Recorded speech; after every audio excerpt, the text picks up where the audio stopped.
Folks, Black Star Network is here. Oh, no punching! I'm real revolutionary right now. Support this man, Black Media. He makes sure that our stories are told.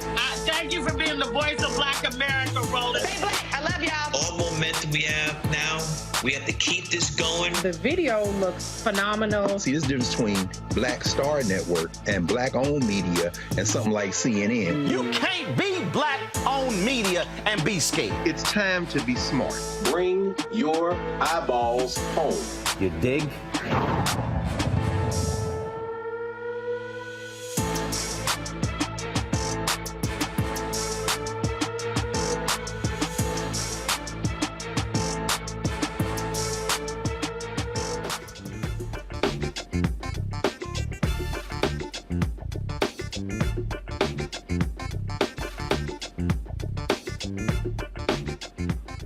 Today is Tuesday, August 1st, 2023. Coming up on Roland Martin Unfiltered, streaming live on the Black Star Network. Special counsel Jack Smith has indicted Donald Trump on four felony charges related to trying to overturn the 2020 election. Jack Smith will be speaking shortly live. We will carry that right here on the Black Star Network. Sad news out of New Jersey, where the lieutenant governor, a black woman, has passed away at the age of 71. We'll tell you exactly what happened. Also, on today's show, the family of Henrietta Lacks, they announced a major settlement with biotech companies. We will show you that news conference with attorney Ben Crump. Also, folks, we're talking about what's happening on the political side. We'll continue to show you how Democrats are battling Republicans when it comes to the economy, what's happening politically in D.C., as they try to keep going after Hunter Biden. They all want to ignore Donald Trump. In addition, folks, I was at the Original T Golf Classic where they honored Gary Sheffield. We'll show you the words that he had to say in his praise for this show as well. Lots of stuff for us to cover. It's time to bring the funk. I'm Roland Martin Unfiltered on the Black Star Network. Let's go. Whatever the miss, he's on it. Whatever it is, he's got the scoop, the fact, the find. And when it breaks, he's right on time and it's rolling. Best believe he's knowing. Putting it down from sports to news to politics. With entertainment just for kicks, he's rolling. It's on go, y'all. It's Roland Martin, yeah. Rolling with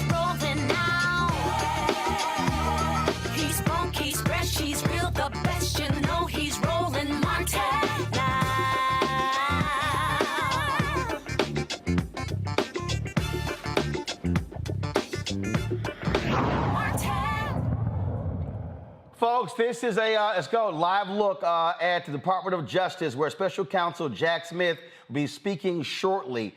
He has a grand jury. They've announced a 4-felony count indictment of Donald Trump related to the 2020 election, his efforts to overturn the election. It is a 45-page indictment. It includes conspiracy to defraud the United States, conspiracy to obstruct an official proceeding.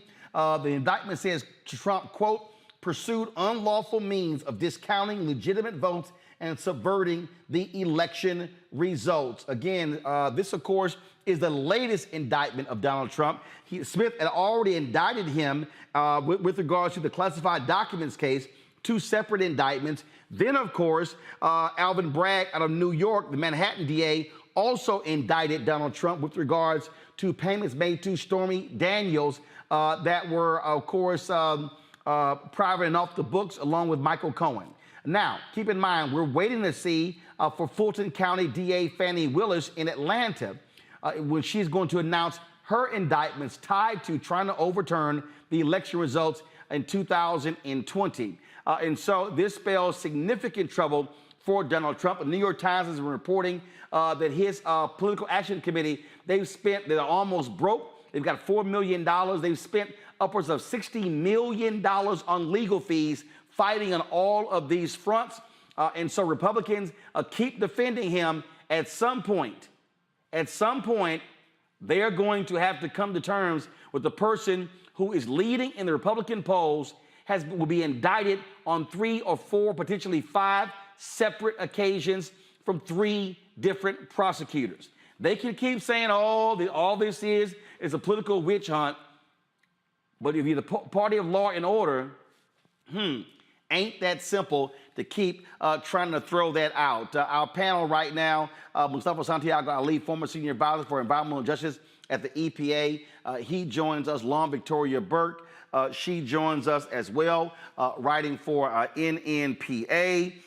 She, of course, has been also covering a lot of the news on Capitol Hill as well. Also joining us on our panel out of Florida is Dr.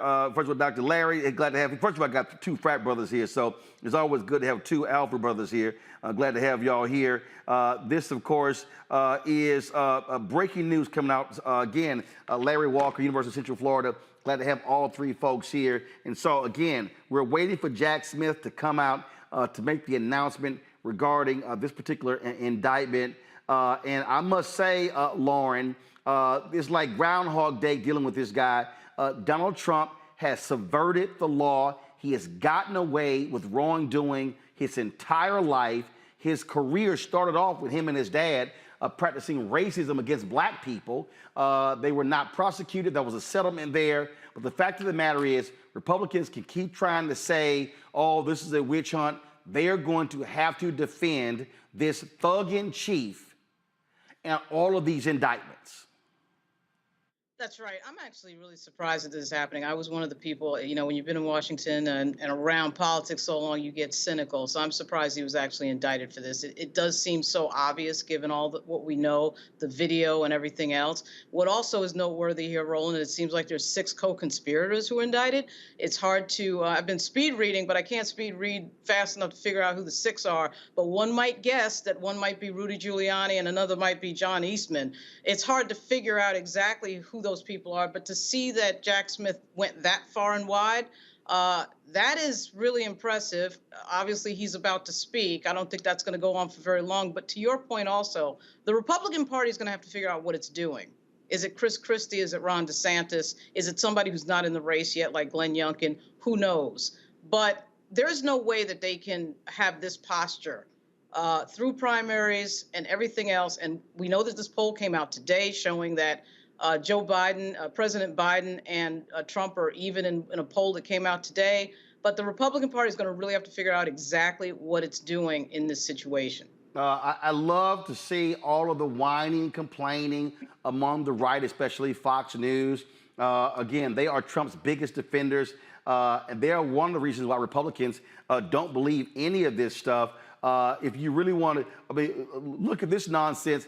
First of all, Mustafa, one of the dumbest people who's on television. I mean, truly an idiot, which is like a lot of competition on Fox News, is Jesse Waters. I just got to play for you just the crying over there about this latest indictment. Watch this. You also have January 6th, and I feel comfortable speaking for Jessica.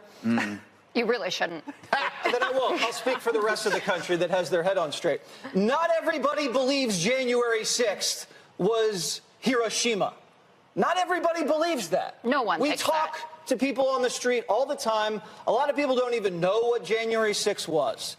And for the people that watch it on TV, they're over it. They don't see it as a holy day the way you guys do. Again, the documents case. And I'm talking about what Biden did with it, what Trump did with it. Regular Americans on Main Street aren't fussing over where the documents went. They really don't care. It doesn't affect them. In the 90s, you had sex. It was titillating. People were very focused. Oh, I just love Mustafa. Oh, my God. Regular people don't care. I thought y'all were the party of law and order. They are whining and complaining. And here's the deal. They love comparing Joe Biden and Trump to documents. Guess what? Biden voluntarily turned his over. Trump refused to do so. He ignored a subpoena. He moved documents. They have him on tape. That's the difference. No, it's a part of this strategic stupidity that continues to be, pushed out, both from, Fox News and also from the president, former President Trump. He had a choice. He made the choice to actually do the things that he did. He knew that the election fraud claims were false, but he continued to push that out. He played a role in that 7-state strategy that's also a part of what you'll hear about here tonight, and tried to pressure those states, who knew that he had lost the election, but he continued to use his privilege, or what he assumed was his privilege, to move forward. He's the one who weaponized the Justice Department to try to get them to do illegal things. Luckily, there were some good folks there who were willing to push back. And he also pressured his own vice president. And then, of course, out of all that came the violence that played out on January the 6th. So they can pretend and they can try and convince folks that these types of things didn't happen. But the rule of law will place a spotlight on just how this happened and who was responsible. So, this strategic stupidity is no longer going to play for most people in our country. Oh, to Jack Smith, the news conference right now. Would be helpful. In just a few moments, I expect Special Counsel Jack Smith to come to this podium and make a statement of about 2 minutes in length. He will not take questions. If you have any questions after the press conference is over, please see me on the side. Any questions right now? Don't do it. All right. Thank you. So Jack Smith's going to be out momentarily. Donald Trump's spokesman is already out. They're talking about comparing this to Nazi Germany. This is how sick and debated these people are. Go to my iPad. They'll call this election interference. The lawlessness of these persecutions of President Trump and his supporters is reminiscent of Nazi Germany in the 1930s, the former Soviet Union, and other authoritarian dictatorial regimes. President Trump has always followed the law and the Constitution with advice from many highly accomplished attorneys. No, Larry, he was following idiots like Sidney Powell, like Rudy Giuliani. He had other real lawyers telling him, do not do this, but he refused to do so. And the reason we know these things, his own people are talking, Mark Meadows and others. And so the bottom line is, Jesse Waters of the world and Fox News, they can keep claiming that people don't care about January 6th, but we saw what happened that day, and what these people did was shameful and pathetic. Larry. It's so interesting, Roland. It surrounds me, chickens come home to roost. We recall in terms of how they chanted, lock them up when it came to Hillary Clinton. And now here we are a few years later, and he's being held responsible for inciting an insurrection. Obviously, we talk about the 4 counts, but the bottom line is he knew that he lost the election. He's been filling a lot of these folks with minds with lies. And at the same time, as you just played that clip at Fox News, they're just nothing more than a network that's full of misinformation. And that's certainly having an impact on when we see some of these radical behaviors from Americans, not only in January 6th, but some of the other incidents we've seen since then. But the bottom line is, it is really important that Jack Smith and our government overall hold Donald Trump responsible for his actions. And Roland, you highlighted his problem. His father got in trouble years ago when it came to DOJ, and you talked about working out of some negotiation. But the bottom line is, Donald Trump has been getting away from these issues for years. Larry, hold on one second. Larry, hold on one second. Special Counsel Jack Smith is coming out. Let's go live right now to DOJ. Good evening. Today, an indictment was unsealed, charging Donald J. Trump with conspiring to defraud the United States, conspiring to disenfranchise voters, and conspiring and attempting to obstruct an official proceeding. The indictment was issued by a grand jury of citizens here in the District of Columbia, and it sets forth the crimes charged in detail. I encourage everyone to read it in full. The attack on our nation's capital on January 6th, 2021, was an unprecedented assault on the seat of American democracy. As described in the indictment, it was fueled by lies. Lies by the defendant targeted at obstructing a bedrock function of the U.S. government, the nation's process of collecting, counting, and certifying the results of the presidential election. The men and women of law enforcement who defended the U.S. Capitol on January 6th are heroes. They are patriots, and they are the very best of us. They did not just defend a building or the people sheltering in it. They put their lives on the line to defend who we are as a country and as a people. They defended the very institutions and principles that define the United States. Since the attack on our Capitol, the Department of Justice has remained committed to ensuring accountability for those criminally responsible for what happened that day. This case is brought consistent with that commitment, and our investigation of other individuals continues. In this case, my office will seek a speedy trial so that our evidence can be tested in court and judged by a jury of citizens. In the meantime, I must emphasize that the indictment is only an allegation and that the defendant must be presumed innocent until proven guilty beyond a reasonable doubt in a court of law. I would like to thank the members of the Federal Bureau of Investigation who are working on this investigation with my office, as well as the many career prosecutors and law enforcement agents from around the country who have worked on previous January 6th investigations. These women and men are public servants of the very highest order, and it is a privilege to work alongside them. Thank you. Why didn't you charge any of the other co-conspirators? Folks, that was, again, about a 2-minute statement from Special Counsel Jack Smith announcing the 4-count indictment against Donald Trump.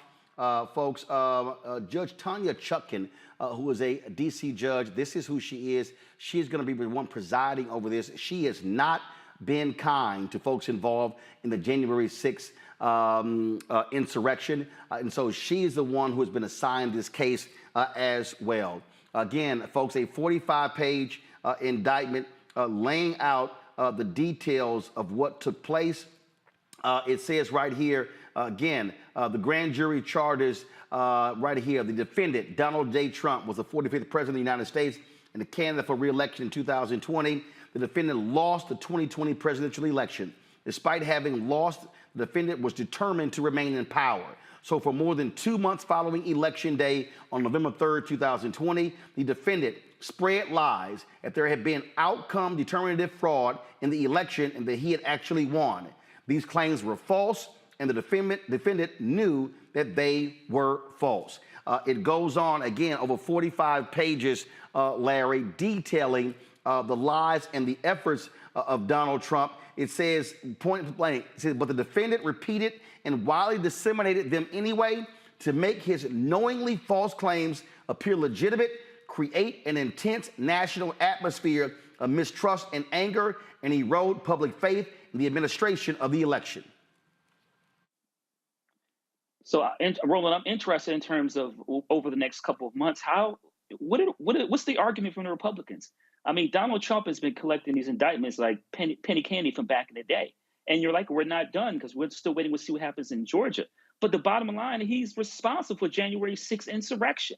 And as Republicans try to, talk about Hunter Biden and all these other allegations that aren't accurate and try to pull President Biden into these various conspiracy theories, the bottom line is that Donald Trump has to be held responsible for his actions, just like every other American, regardless of how much money they're worth or whatever their political status was in the past. But once again, this is an important date in U.S. history. I love the whining from Trump. This is, go to my iPad. This is him on his Truth Social app. I hear the deranged Jack Smith, in order to interfere with the presidential election of 2024, will be putting out yet another fake indictment of your favorite president, me, at 5 p.m. Why didn't they do this 2.5 years ago? Why did they wait so long? Because they wanted to put it right in the middle of my campaign, prosecutorial misconduct. No, it's called investigation. That's what it is, Lauren. You investigate. Yeah, absolutely. And, this shtick of everything being about Donald Trump all the time. He did a rally the other day where he only talked about himself, his own problems and everything else. I can't imagine that that's going to go over well for a year of listening to him whining about whoever it is, Jack Smith or Joe Biden, whoever it may be on that particular day. The entire universe, the entire world is him. Now, obviously, if you're a MAGA Republican, you have no problem with any of this. But there's going to be a lot of people out there, I suspect 80 million, over 80 million strong, who are not going to be okay with this and are not going to want to elect and sort of, continue to watch this crazy show, which is what it is. And we haven't even seen the third indictment yet, Fani Willis, which, by the way, all of this stuff is on video, on audio. Him talking to Georgia's election officials and asking them to, quote, find a certain amount of votes. I'm not sure what their arguments are going to be in court, and I'm not sure what's going to happen first. Is he going to run out of money for attorneys, or are they going to realize that they just can't defend this case and they're headed for a plea? But this, to me, is not really winnable, given all the evidence that we know about that is public facing. When Jack Smith, by the way, just said that there was a little editorializing, if you heard that, Roland, from the prosecutor with regard to who guarded the U.S. Capitol. There's a group of U.S. Capitol Police who also have a lawsuit against Donald Trump for causing all the craziness that happened on Jan 6. And I suspect that they do, in fact, have a case. Hasn't been thrown out yet, hasn't been dealt with yet, but we'll see. And as somebody who is dating one of the members of the U.S. Capitol Police, he did have, he had involvement in terms of this entire time, this 2-year period of, these cops being questioned and having to testify in some ways and go to court. This is a real thing for real people, what happened. And again, everybody can see it on tape, on video, the cover of your book, Roland, that photo being another good example of it. I don't know what Trump's defense is going to be in this case. This is, folks, this is the actual indictment here. Go to my iPad. The defendant had a right, like every American, to speak publicly about the election and even to claim falsely that there had been outcome determinative fraud during the election and that he won. He was also entitled to formally challenge the results of the election through lawful and appropriate means, such as by seeking recounts or audits of the popular vote in states or filing lawsuits challenging ballots and procedures. Indeed, in many cases, the defendant did pursue these methods of contesting the election results. His efforts to change the outcome in any state through recounts, audits, or legal challenges were uniformly unsuccessful. Shortly after Election Day, the defendant also pursued unlawful means of discounting legitimate votes and subverting the election results. In so doing, the defendant perpetrated 3 criminal conspiracies: a conspiracy to defraud the United States by using dishonesty, fraud, and deceit to impair, obstruct, and defeat the lawful federal government function by which the results of the presidential election are collected, counted, and certified by the federal government in violation of 18 U.S.C. 371. A conspiracy to corruptly obstruct and impede the January 6th congressional proceeding at which the collected results of the presidential election are counted and certified, the certification proceeding in violation of 18 U.S.C. 1512K, and a conspiracy against the right to vote and to have one's vote counted in violation of 18 U.S.C. 241. Each of these conspiracies, which built on the widespread mistrust the defendant was creating through pervasive and destabilizing lies about election fraud, targeted a bedrock function of the United States federal government, the nation's process of collecting, counting, and certifying the results of the presidential election. Count one, it lays out right here what he did from on or about November 14th through on or about January 20th, 2021. Donald J. Trump did knowingly combine, conspire, confederate, and agree with co-conspirators known and unknown to the grand jury to defraud the United States by using dishonesty, fraud, and deceit to impair, obstruct, and defeat the lawful federal government function by which the results of the presidential election are collected, counted, and certified by the federal government. Smith lays out the purpose of the conspiracy was to overturn the legitimate results of the 2020 presidential election by using knowingly false claims of election fraud to obstruct the federal government function by which those results are collected, counted, and certified. This where it says right here, the defendant enlisted co-conspirators to assist him in his criminal efforts to overturn the legitimate results of the 2020 presidential election and retain power. Among these were co-conspirator one, an attorney who was willing to spread knowingly false claims and pursue strategies that the defendant's 2020 re-election campaign attorneys would not. Co-conspirator two, an attorney who devised and attempted to implement a strategy to leverage the vice president's ceremonial role overseeing the certification proceeding to obstruct the certification of the presidential election. Co-conspirator three, an attorney whose unfounded claims of election fraud the defendant privately acknowledged to others sounded crazy. Nonetheless, the defendant embraced and publicly amplified co-conspirator three's disinformation. Co-conspirator four, a Justice Department official who worked on civil matters and who, with the defendant, attempted to use the Justice Department to open sham election crime investigations and influence state legislatures with knowingly false claims of election fraud. Co-conspirator five, an attorney who assisted in devising and attempting to implement a plan to submit fraudulent slates of presidential electors to obstruct a certification proceeding. Co-conspirator six, a political consultant who helped implement a plan to submit fraudulent slates of presidential electors to obstruct a certification proceeding. There are some attorneys, Mustafa, who right now are scrambling to hire their own because they are in trouble. Yeah, if you follow what goes on in Washington, D.C. over the last few years, you can pretty much put the names of those co-conspirators in there. But we'll wait until there are the formal announcements that are out there. You know, they better get some good attorneys because this case is really strong against all the folks who are there, are part of this indictment. You know, this is all about power and privilege. And, you know, Donald Trump has never felt that the law, you know, was something that he had to follow. And now he finds himself in this situation and convinced, I don't know how hard he had to convince these other co-conspirators to also follow that same way of thinking. But they're going to find out. As my mama said, you're going to learn today.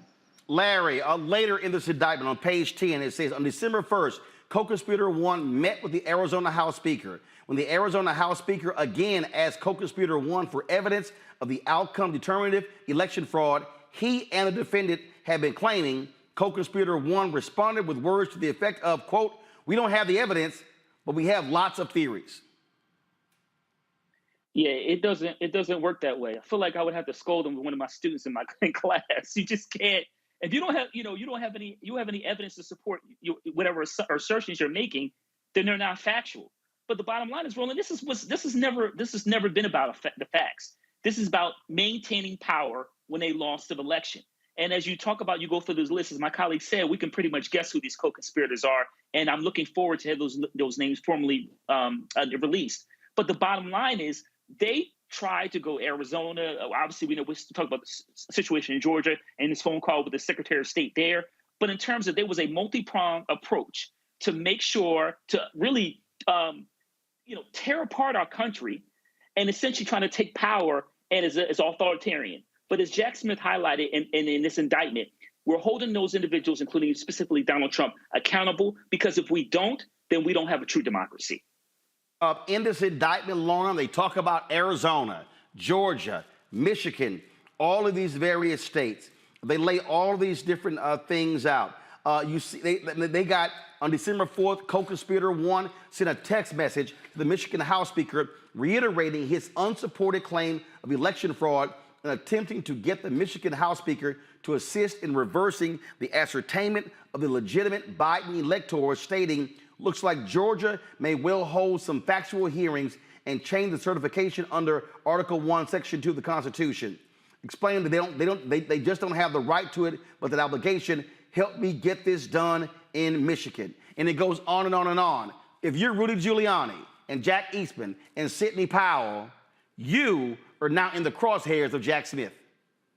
That's right. And you at minimum, they're looking, at obviously the potential of being disbarred.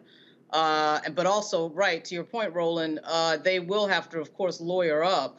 And, the fact that they brought up Russell Bowers is interesting. That sounds, he had testified in front of Benny Thompson's committee, January 6th committee, and that was pretty startling testimony because that was a Republican official effectively saying, I am not going to subvert our democracy. And as you read, Roland, actually, a lot of what you're reading sounds a lot like two things. A little bit of what Fox News was sued on in terms of their lying on the air and their constant just making up of reality around election fraud. And then it sounds like the January 6th hearing testimony, a lot of this and a lot of the same officials involved. So we can kind of get if in fact, when you keep reading, it sounds like a lot of that hearing testimony and a lot of that is on the record under oath. It's a lot of what we already know. And I think it just sort of leads us all back to the question of what is the defense going to be? You have subverted. I love this one. On November 25th, the day after Pennsylvania's governor signed a certificate of ascertainment and thus certified to the federal government that Biden's electors were the legitimate electors for the state, co-conspirator 1 orchestrated an event at a hotel in Gettysburg attended by state legislators. Co-conspirator 1 falsely claimed that Pennsylvania had issued 1.8 million absentee ballots and received 2.5 million in return. In the days thereafter, a campaign staffer wrote internally that co-conspirators 1's allegation was, quote, just wrong, and, quote, there's no way to defend it. That's what's, they literally, there are people who are working with them saying, these folks are lying. And so if you're Jack Smith, is this live outside? What is this, folks? Okay, they're trying to get a statement from Merrick Garland. Go live right now. The January 6th attack on our democracy. The career men and women of the Justice Department engaged in what has become the largest investigation in our history. In November last, I appointed Jack Smith, a special counsel, to take on the ongoing investigation in order to underline the department's commitment to accountability and independence. Mr. Smith and his team, experienced, principled, career agents, prosecutors, have followed the facts and the law wherever they lead. Any questions about this matter will have to be answered by the filings made. Are you concerned about this affecting the 2024 election? AG Girl, are you confirm? The thing here is that in this indictment, you have a DOJ staffer who is being indicted, a Justice Department official. That right there says a whole lot, Mustafa, because it shows how Donald Trump had individuals who he appointed who were trying to use the power of the Department of Justice to overturn this election. And this is more offensive to the folks. Again, let's go back to, give me a 2-box with Merrick Garland. This shows, again, how offensive it is what actually took place in this country with this man. He was trying to use everything possible in order to stay in power. That's what Donald Trump was trying to do. Oh, without a doubt. And he had tentacles all throughout the federal government. You know, for those of us who have spent time there, one, we understand our oath and how important it is to actually live up to that. So then when you see these individuals who were inside the federal government who are also, you know, moving forward with lies or were supporting, you know, this strategy that Trump had, you know, it doesn't make it any easier for people to trust the federal government. But luckily, there were good folks who were there who were also pushing back. I was blessed to be able to work with folks from the Department of Justice for a couple of decades. And I know their level of commitment to upholding the law. So, you know, he tried to dismantle and deconstruct the Department of Justice. And thankfully, he wasn't successful. But there were those individuals who unfortunately believed the hype and believed the things that he was trying to accomplish. And I won't be surprised if we won't also find out, you know, that there'll be folks also who will catch charges in some of these various states who are also aligning themselves with him. Oh, Larry, they've got to break. Look, you got a bunch of people who got to answer some stuff. Go back to my iPad. It says right here, on December 6th, the defendant and co-conspirator 2 called the chairwoman of the Republican National Committee, that's Ronna McDaniel Romney, to ensure that the plan was in motion. She said that during the call, co-conspirator 2 told the chairwoman that it was important for the RNC to help the defendant's campaign gather electors in targeted states, and falsely represented to her that such electors' votes would be used only if ongoing litigation in one of the states changed the result in the defendant's favor. After the RNC chairwoman consulted the campaign and heard that work on gathering electors was underway, she called and reported this information to the defendant, who responded approvingly. Ronna McDaniel is now going to have to answer. All of these people, look, they go to trial here, Larry, barring, you know, a plea deal. Steve Bannon, Marjorie Taylor Greene, Jim Jordan, every single Matt Gaetz, Ted Cruz, all of these Republicans who avoided congressional subpoenas, they are not going to be able to avoid a subpoena from the federal courts. No, and you know, reading, you know, kind of here, listening to you, realizes that Roland, the rot runs deep, and when you have a tree that's rotted, you really have to cut it down and start from scratch, and that's what we essentially this indictment is really the first stage, and like you said, we'll see over a series of next couple of months of some of these individuals we highlighted, like you said, who are those individuals, and then having them testify. Because we in the last couple of months, we've heard a lot of people, you know, stand at the podium or put out press releases, talk about, you know, it's a witch hunt and none of this makes any sense and they're going after Donald Trump. Let's see what you have to say when you have to put your hand on the Bible. And then you're being asked a series of questions. We'll see we'll see kind of conspiracy theories you want to run then. And Lauren, when I say a lot of people, go back to my iPad. On December 7th, co-conspirator 1 received the Wisconsin memo and the fraudulent electoral memo. Co-conspirator 1 spoke with co-conspirator 6 regarding attorneys who could assist in the fraudulent electoral effort in the targeted states, and he received from co-conspirator 6 an email identifying attorneys in Arizona, Georgia, Michigan, Nevada, New Mexico, Pennsylvania, Wisconsin. All of those attorneys are now potentially having a criminal exposure, Lauren. That's right. Yeah, I mean, it is wide-ranging, a lot wider-ranging than I would have ever guessed. Obviously, everybody was focused on Donald Trump, but as you can see, there's a lot of people involved in this. When I think about these cities, I think about something you said earlier, Roland, on a show. You know, what was killing Donald Trump, as I don't need to tell you, Roland, was the fact that this election was decided by Black voters in Milwaukee and Detroit and Philly and Atlanta. That's why he was ticked off in the first place. Of course, he lost by 8 million votes. But then he, of course, went to these election officials in a lot of these Republican jurisdictions and tried to get them to lie. He tried to get them to lie.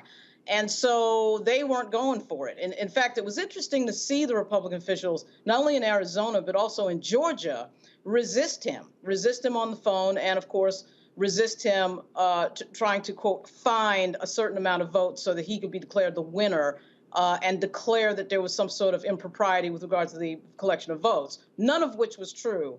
I actually think that there's a chance that this is going to get real fast. We saw Alabama reject this idea of redistricting and the SCOTUS decision.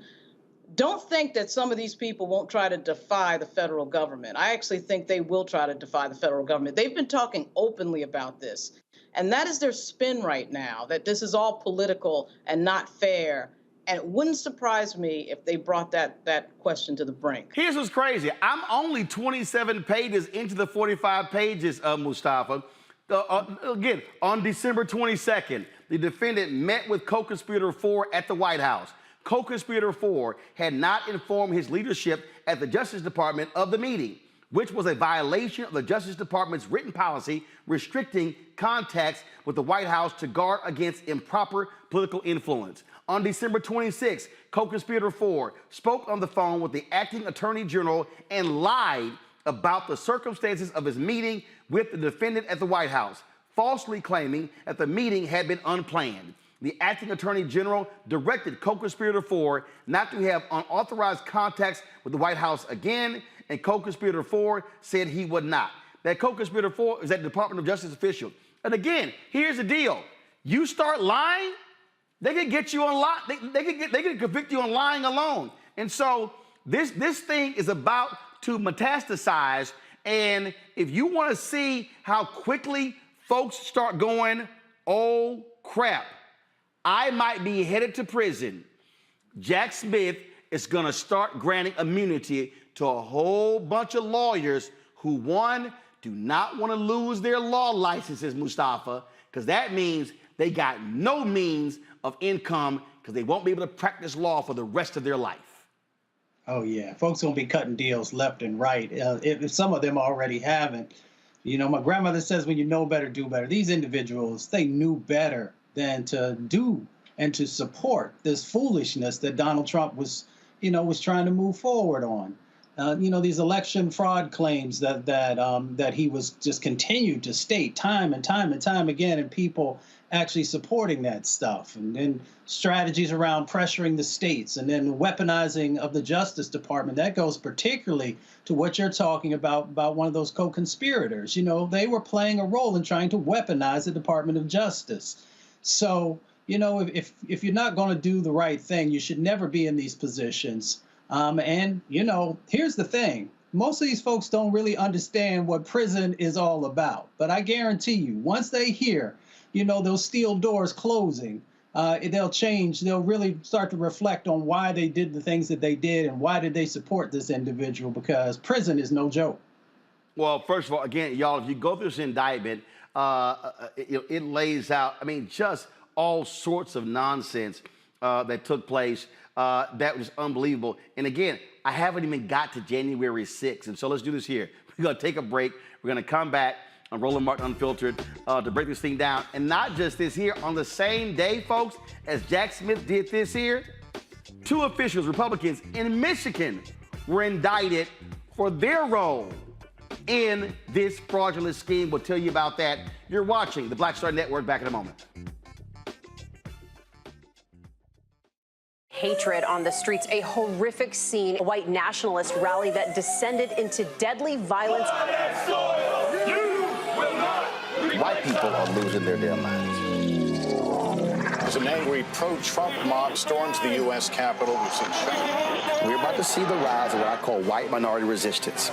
We have seen white folks in this country who simply cannot tolerate black folks voting. I think what we're seeing is the inevitable result of violent denial. This is part of American history. Every time that people of color have made progress, whether real or symbolic, there has been what Carol Anderson at Emory University calls white rage as a backlash. This is the rise of the Proud Boys and the Boogaloo Boys. America, there's going to be more of this. Here's all the Proud Boys, Dave. This country is getting increasingly racist in its behaviors and its attitudes because of the fear of white people. The fear that they're taking our jobs, they're taking our resources, they're taking our women. This is white fear.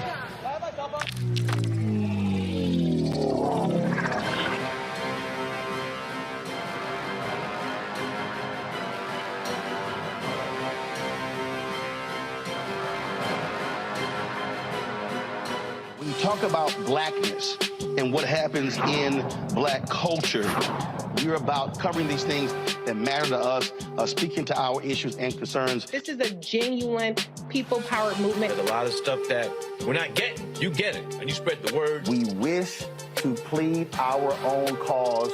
Too long have others spoken for us. We cannot tell our own story if we can't pay for it. This is about covering us. Invest in black-owned media. Your dollars matter. We don't have to keep asking them to cover our stuff. So please support us in what we do, folks. We want to hit 2,000 people, $50 this month, raise $100,000. We're behind $100,000, so we want to hit that. Y'all money makes this possible.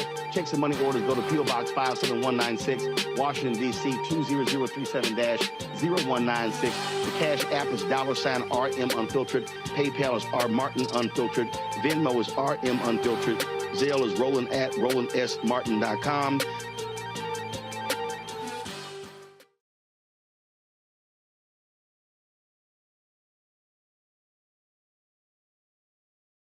Hi, I'm Jo Marie Payton, voice of Sugar Mama on Disney's Louder and Prouder Disney Plus, and I'm with Roland Martin on Unfiltered. Well, welcome back to Roland Martin Unfiltered on the Black Star Network. The breaking news is that Special Counsel Jack Smith has announced 4 felony charges against Donald Trump tied to his efforts to overturn the 2020 election. It's a 45-page indictment. We are through just 31 of the pages. It is stunning to see. And as Lauren said, many of the things that we are seeing thus far, we've actually seen before. We've seen it with the various testimony before, with the January 6th special committee, their testimony. And so it lays out point blank what took place. But this is a formal indictment. Republicans are losing their minds. They are mad. They are angry. They are upset. They are frothing at the mouth. Fox News, Jesse Waters is calling this a political war crime. They're all saying this is interfering with the election. But the bottom line is they simply cannot handle that their big time buddy, their big boss, their God is frankly a thug. This details it, all the lying, the deceiving, and all of these idiots who went along with him, and all of these people must be held accountable. My panelists, Larry Walker, Lon Victoria Burke, Mustafa Santiago Ali, and that right there, Larry, I think is what's critically important. The fact that all of these people, numerous people who worked for him in all of these states, chose to put their careers and families on the line to protect this guy, this liar, who they know is a liar, because what I said to Chris Christie on ABC is the same. And that is, they had no morals, no values, no principles, and no ethics. All they cared about was power. Also, Roland, this highlights how whiteness works in America. Because when else in U.S. history have they ever been held accountable for their actions? They've gotten away for hundreds of years. So part of the reason why we see these individuals believe they would get away with it is because historically they have. So this is like a chickens come home to roost. They're finally being held accountable to this degree. We've never seen, individuals, particularly white males, be held accountable for these kind of lies and mistruths. So it's finally this is really a marker in U.S. history, and in terms of indicted a former president, but all these other co-conspirators and all the individuals. You talked about the case in Michigan, and we know obviously some other states will continue to see some indictments, but these individuals have never been held accountable. So all these lies they were told is consistent with what they've seen throughout U.S. history. But we live in a new day. And now they're being held accountable for all their lives, and also once again to undermine our democracy and shift the United States into a place we no longer be a leader in the world in terms of freedom. The thing for me, Mustafa, is that we've had to listen to these punks chastise protesters and others fighting for constitutional freedom, rights, and protection. And these people were willing to do whatever they could to hold on to power. And the thing is, they knew they were lying. Trump hired 2 firms that said, sorry, dude, no election fraud, but they still went forward with the lies. And all these idiot MAGA people, yes, these deplorables, are walking around going, I don't believe it, I don't believe it, I think it's all a farce. They are stupid for listening to these people. Yeah, it's hard to understand how someone, you know, it's interesting because they want you to not believe what your eyes have seen, right? We saw January 6th. It was live on our TV screens. We saw the violence that was a part of it. They ask you to not believe what your ears hear, right? We've got these tapes that are a part of the investigation of individuals, you know, spelling it out. Donald Trump, even in many of these, actually you hear his voice talking. And then, you know, they ask you to not believe what you know is the right thing to do. You know, we continue to talk about the importance of democracy and the importance of our vote and how it sets us apart from many others across our planet. But even knowing what your eyes have seen, what your ears have heard, and knowing what is right to do, you still got these folks who refuse to believe. And that's because they see themselves as a part of the power structure. And they feel that if an individual like Donald Trump can be got and can be dealt with through the legal system, if they do something, then they might be next. And they're correct. You should not be doing these types of things. I'm going through this. I'm still going through this indictment, Lauren, but I want to add this to it. Go to my iPad. Today in Oakland County, former Attorney General candidate Matt DePerno and former state representative Dare Rendon also facing criminal charges, 2 counts of undue possession of a voting machine. And so both of these individuals have been indicted, these Republicans. And so Michigan is doing their part, Georgia is doing their part. And I'm telling you, after this federal indictment, those state attorney generals, it's going to be hard for even in some of those red states for them to have to resist not prosecuting individuals who were involved in criminal behavior. Yeah, that's true. It's going to take a push in some of these red states. As you saw, Roland, in Congress in their last week before the August break, the Republicans were openly talking about it, you know, impeaching President Biden. I mean, there's no lengths to how far these people will go to resist, to maintain power and resist what reality is, right? But yes, you're right. There are officials in these states that are moving in the right direction. But I got to tell you, I mean, I think this is, of course, part of the trend that we saw after President Obama left office, really during his time in office, where there just started to be this sort of situation where the Republican Party started to become unglued from reality and started to lie to itself. And it started with a lot of their media platforms, the Breitbart platforms, the Daily Caller, and of course, Fox brought it to new heights. They're lying to themselves, and they just are sort of going by this ethic. And unfortunately, it's kind of familiar to me, having grown up in New York, of, you know, Donald Trump works, his way of doing things is, I will go as far as I will go until you stop me. I will lie as much as I can lie until you don't allow me to get away with it. And somebody has got to be the person or the thing or the entity that stops him from getting away with it. We've all been sitting here wondering what entity that would be.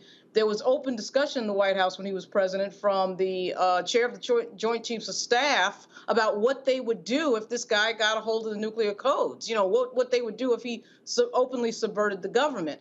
And of course, the question of, was he going to leave the White House when Biden was elected?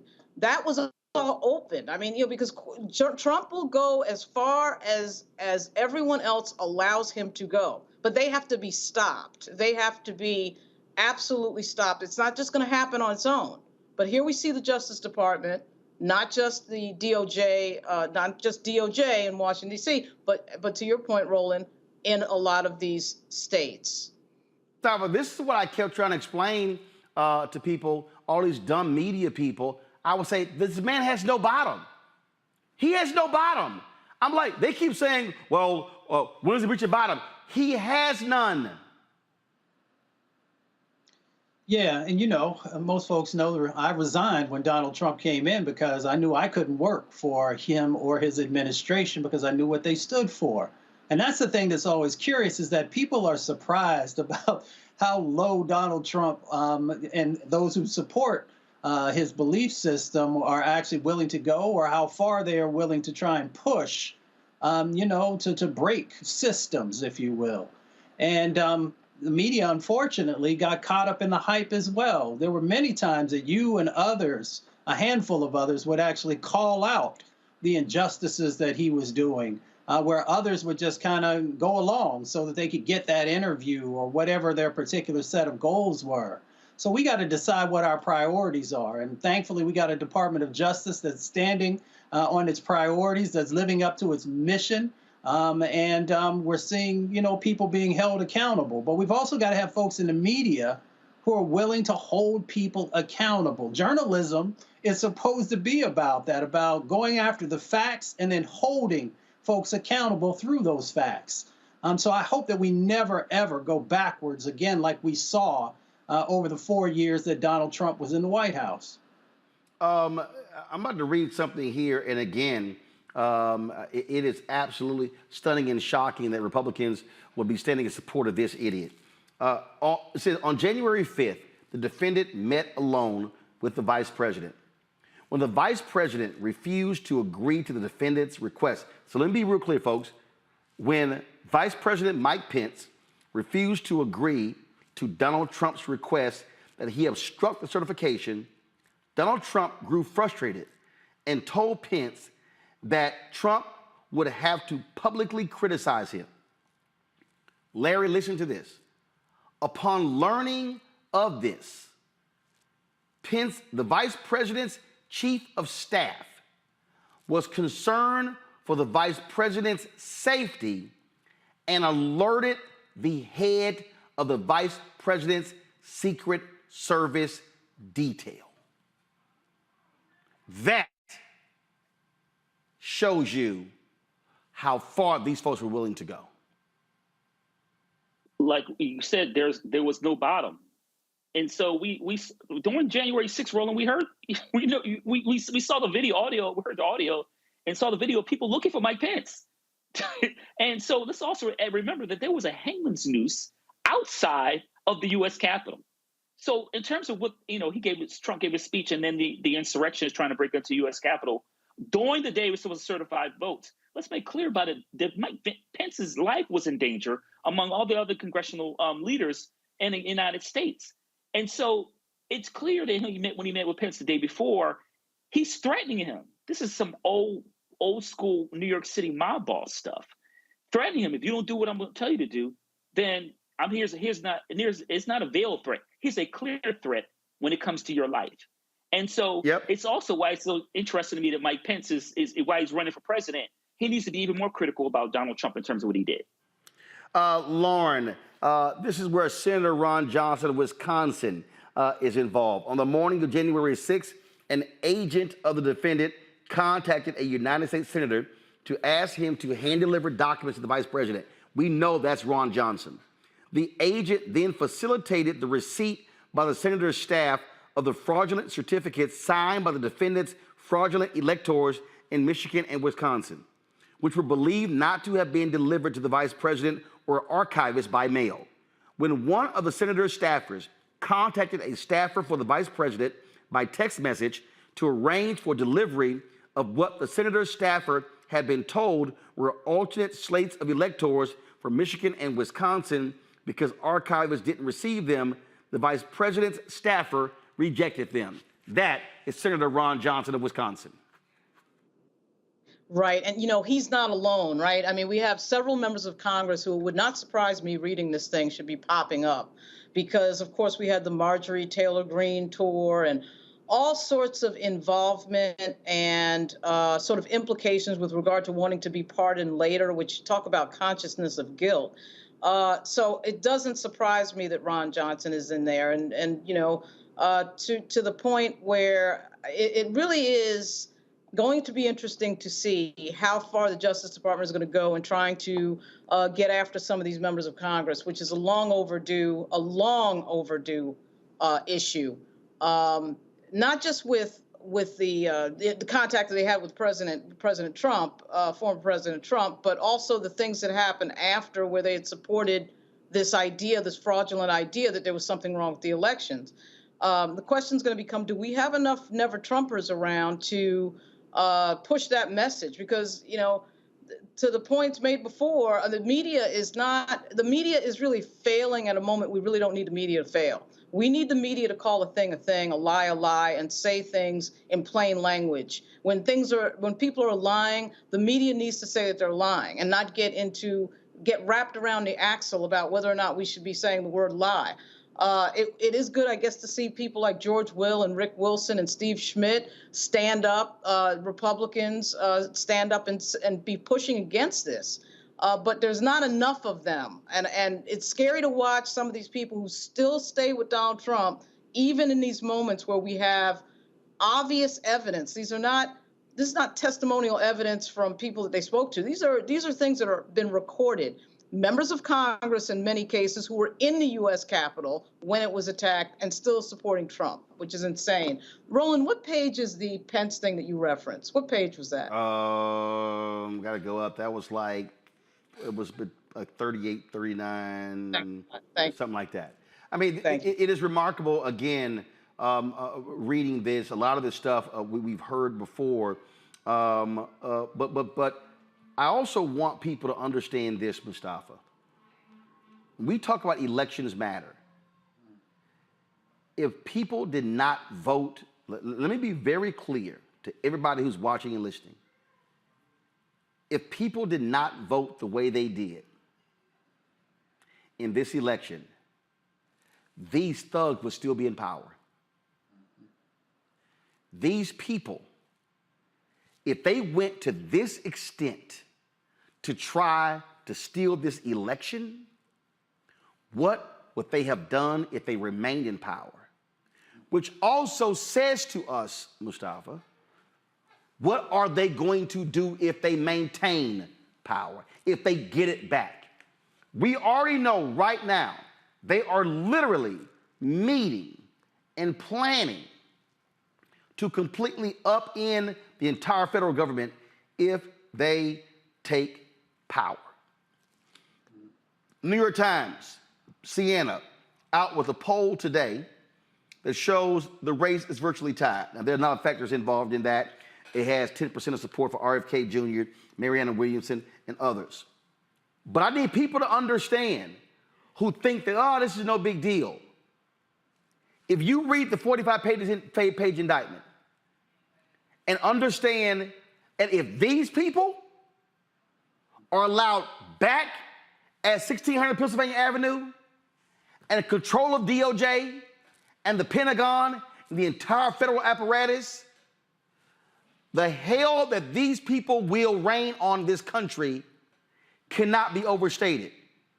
And so I need every black person, every white person of conscience to cut the bullshit out with, I don't know, Joe Biden, 80, I don't know, this, that, and the other.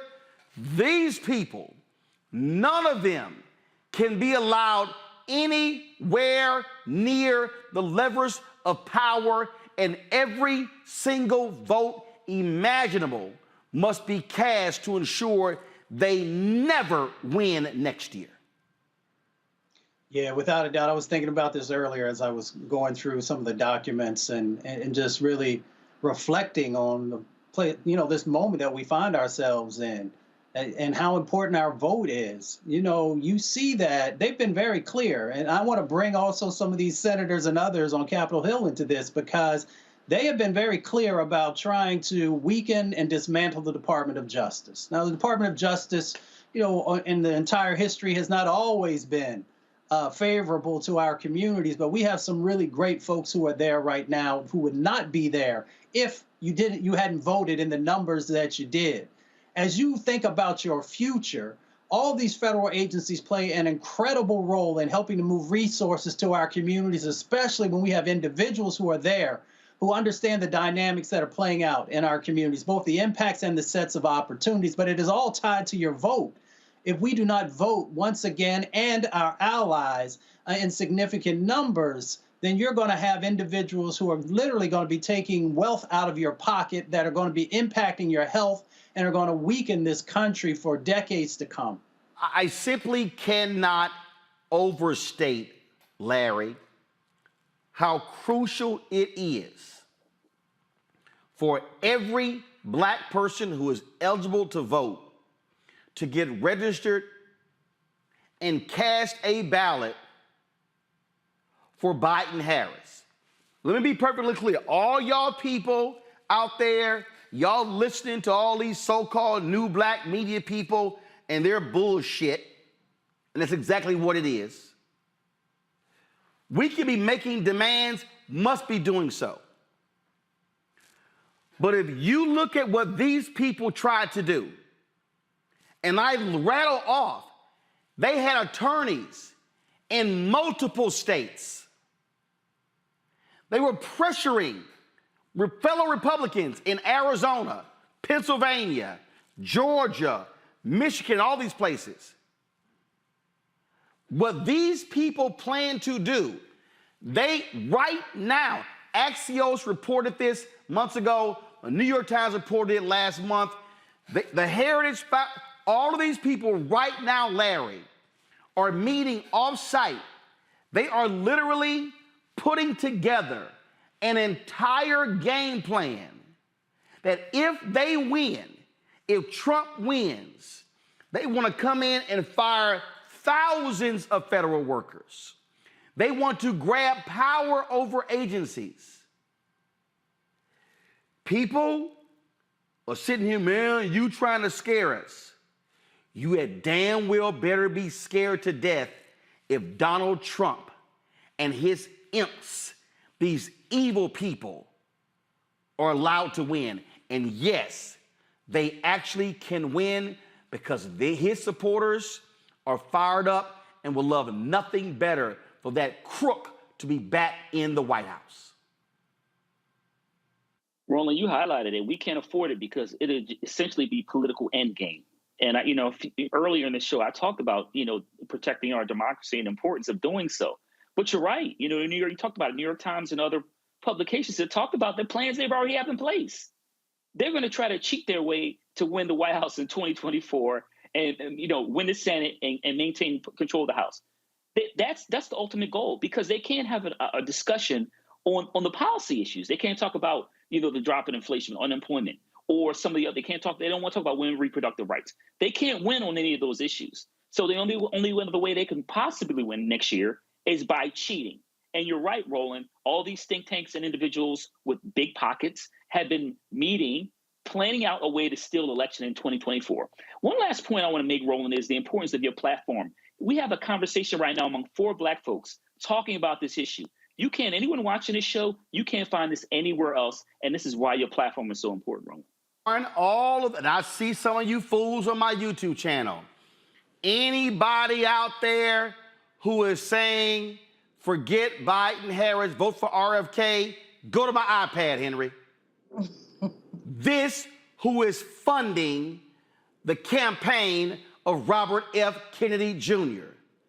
Republicans. Let me say it again. All you fools out here talking about Robert F. Kennedy, a political analysis shows donor overlap with DeSantis and Trump supporters. That means, I'm going to read you the opening line, the top contributors to Robert F. Kennedy Jr.'s presidential campaign include donors who typically give to Republicans according to campaign finance filings, underscoring the extent to which Kennedy, running as a Democrat, is resonating with the other party. Folks, they are funding Robert F. Kennedy in order to try to get Biden-Harris to lose. Y'all fools are falling for the banana in the tailpipe. Lauren. Yeah, and they already did that in 2016. It was the same general strategy. That strategy is a strategy to find 8 million votes, because obviously Biden beat Donald Trump in 2020 by 8 million votes. So between that and voter suppression and closing polling places and other games that they'll probably try to play, they're trying to find that 8 million votes. I think that when you think about some of what you said, Roland, it's not just the Donald Trump element of it. It's Steve Bannon, it's Stephen Miller, it's all the crazy people he brings with him that, don't really believe in the functioning of government. And they're saying out loud right now exactly what they're going to do. When you say that they're meeting off-site, it sort of reminds me of what happened right after President Obama came in. There was a meeting off-site with Paul Ryan and Mitch McConnell and all the Republicans to decide how they were going to thwart his presidency. This is a party that is not interested in governance. It is not the Reagan Republicans. It is not the Eisenhower. It is a party that is created by Donald Trump. And I think that because they're losing power, they're seeing that other constituencies who have been historically marginalized are starting to gain power. They are hitting the desperation button. They, as Dr. Carr likes to point out, they would rather bring this entire thing down than see Black people, minorities in charge of anything. So that is, I think, where we're at with the MAGA Republicans. The question is, how many people can they convince, and exactly how many people do they have on their side? I do think the elections last year demonstrated that the crazy people like Carrie Lake, that sort of crazy type of Republican, does lose. But, you know, we do have some stars coming into alignment that I think are very, we have to watch very closely. The poll today, the president's age, which we're starting to see visually more and more on the screen. I don't think we can deny that and try to pretend that's not happening. And the fact that these MAGA Republicans are not giving up, they're not backing off. They're actually getting, I think, more energetic as these sorts of things happen, like these indictments. And I don't think it's lost on them, obviously, that a Black woman is about to hand down an indictment in Atlanta, and that the indictment handed down in New York was a Black male. That is not lost on them. This is power. They also don't like that there's a Black female vice president to Biden. Right. And including some Democrats. Before I go to my break, again, folks, this is the New York Times story from July 18, 2023. Trump and allies forge plans to increase presidential power in 2025. Folks, I'm trying to tell y'all, I'm not scaring anybody. And if you think I am, fine. But what these people are planning to do, they want to consolidate power. Trump has already made it clear he is going to use the Department of Justice as a weapon. There are not going to be any walls. Bill Barr will not be reappointed. He is going to appoint somebody who is going to do whatever he wants. Right now, the DOJ, Larry, has rules in place that when it comes to meetings with the White House, he is going to obliterate that. We already know he wanted to use the IRS to investigate his political enemies. He will do that. The article says they want to put the Federal Communications Commission under White House control. They want to put numerous agencies under White House controls, numerous independent agencies. They want to put the Federal Trade Commission, which enforces antitrust and consumer protection rules against businesses, under the president. Folks, what they are planning is something that we have never experienced in the history of this country, including Jim Crow and slavery, Larry. Roland, I read that New York Times article, and I think you've been talking about this for a while about, highlighting the challenges we will face as a nation if Donald Trump were to be win the election next year. And I thought it was a well-written article, but it was frightening. But it's consistent with everything you talk about in your book and the reasons why we face the challenges in your book and the political landscape in the United States. Listen, they're not worried about, they will win by any means necessary. And that means cheating. And if they win, as I said earlier about political endgame, you're right in terms of some of those federal agencies, FCC, FDA, and some other agencies. They want to essentially kind of bring them under control of the White House. And then you're weaponizing, using the DOJ to go after his political enemies. Everything from Hillary Clinton to Joe Biden to Black folks in America, because we are number one with a bullet on the list, because we talked about what happened a few years ago with the election. So we have to make sure we are steadfast from now until the election and even after that, because we know we're going to still have some nonsense. And folks have to register to vote, go out to vote, or we're going to find ourselves in some serious challenges over the next 7 years. Last point I'm going to make here, Mustafa, you get the final word. Go to my iPad. This is from the New York Times story. He wants to revive the practice of impounding funds, refusing to spend money Congress has appropriated for programs a president doesn't like, a tactic that lawmakers banned under President Richard Nixon. He intends to strip employment protections from tens of thousands of career civil servants. Hello, Black people. We are disproportionately working for the federal government. making it easier to replace them if they are deemed obstacles to his agenda. He plans to scour the intelligence agencies, the State Department, and the defense bureaucracies to remove officials he has vilified as the sick political class that hates our country. This is one of his people, y'all. The president's plan should be to fundamentally reorient the federal government in a way that hasn't been done since FDR's New Deal, said John McEntee, a former White House personnel chief who began Mr. Trump's systematic attempt to sweep out officials deemed to be disloyal in 2020 and who is now involved in mapping out the new approach. Quote, our current executive branch was conceived of by liberals for the purpose of promulgating liberal policies. There's no way to make the existing structure function in a conservative manner. It is not enough to get the personnel right. What's necessary is a complete system overhaul. They are going to be targeting lots of black people, Mustafa.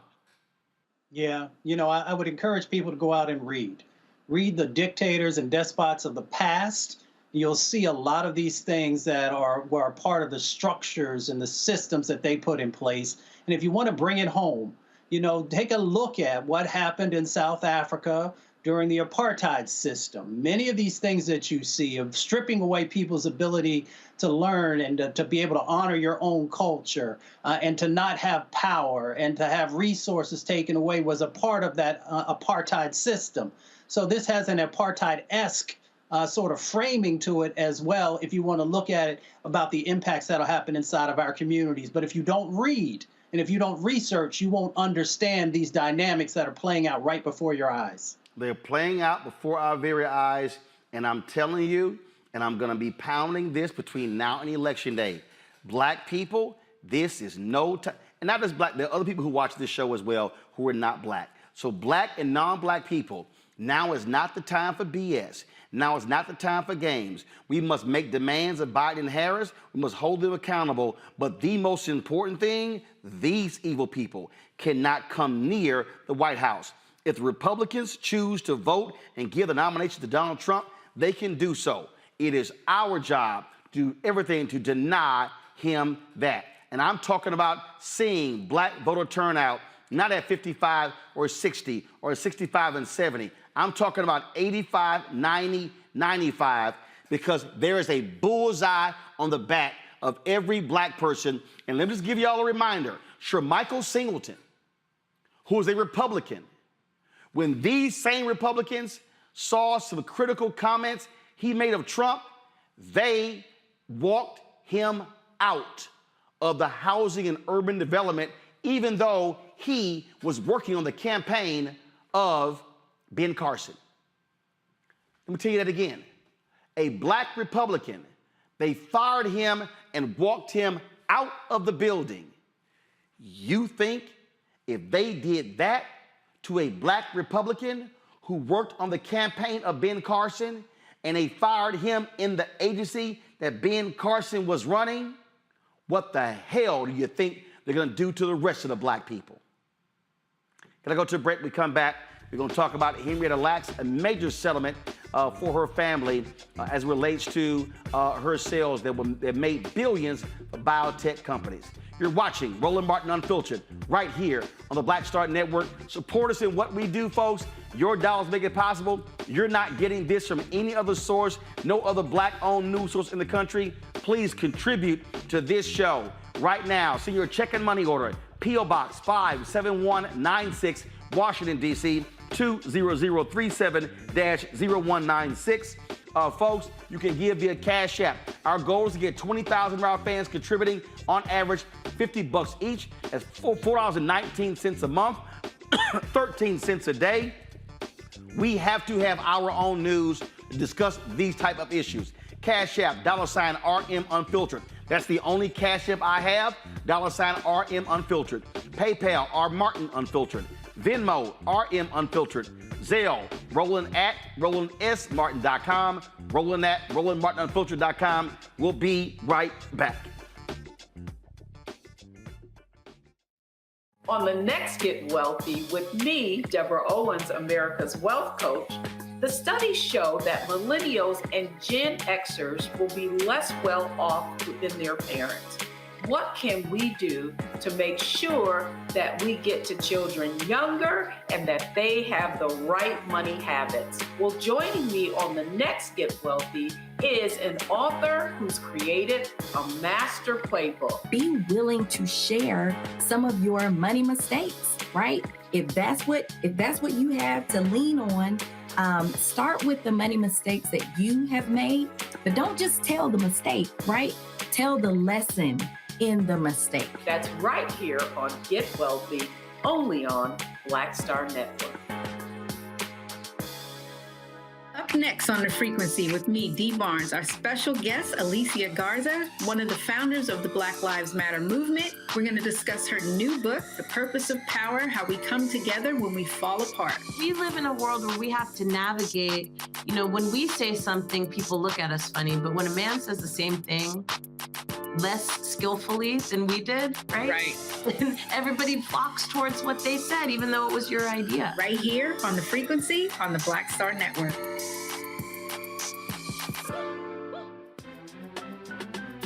I'm Faraji Muhammad, live from LA. And this is The Culture. The Culture is a two-way conversation. You and me. We talk about the stories, politics, the good, the bad, and the downright ugly. So join our community every day at 3 p.m. Eastern and let your voice be heard. Hey, we're all in this together. So let's talk about it and see what kind of trouble we can get into. It's The Culture, weekdays at 3, only on the Black Star Network. Hi, my name is Freddie Ricks. I'm from Houston, Texas. My name is Sharon Williams. I'm from Dallas, Texas.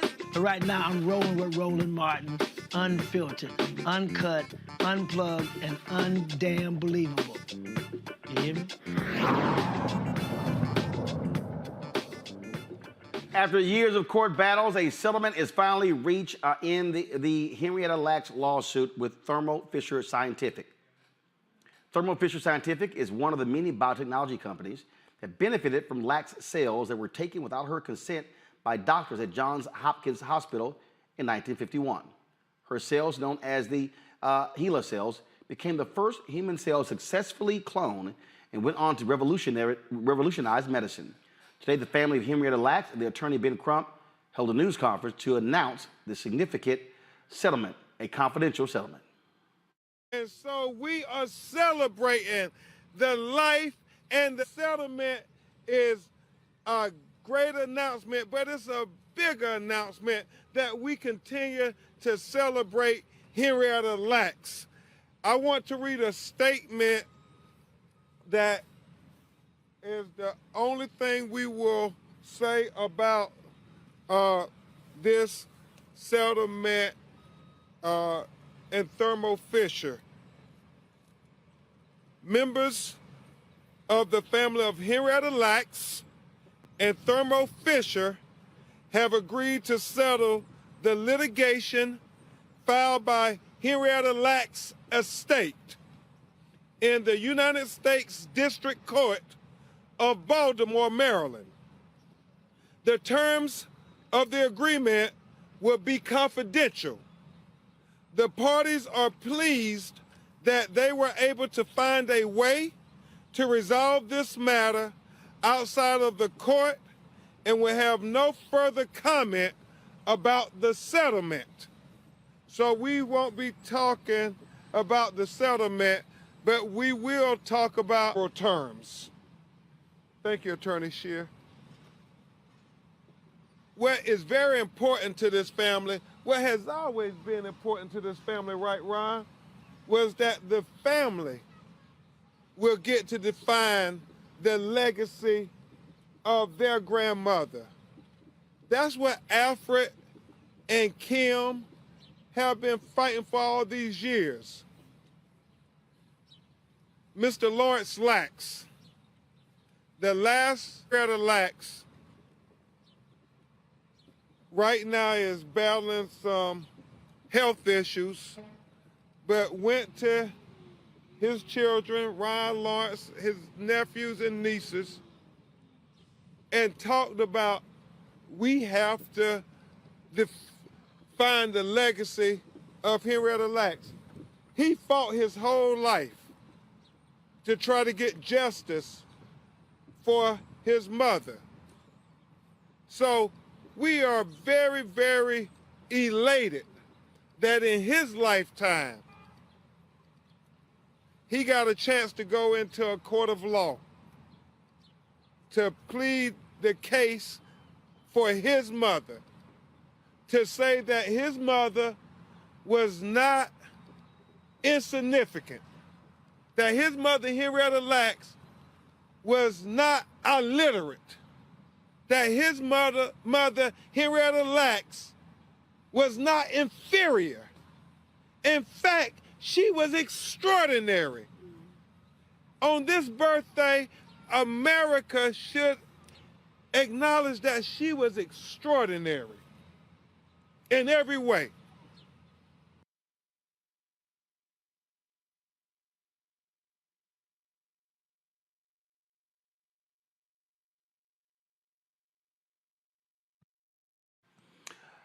All right, folks. There's a lot more. There's about a 40-minute news conference there. This really is a huge decision, Mustafa. And frankly, I hope they sue everybody else because at the end of the day, this is a perfect example of companies making millions off of black people and not compensating African Americans. Yeah, it has always been about the extraction of black bodies and now also in black DNA and black genetics.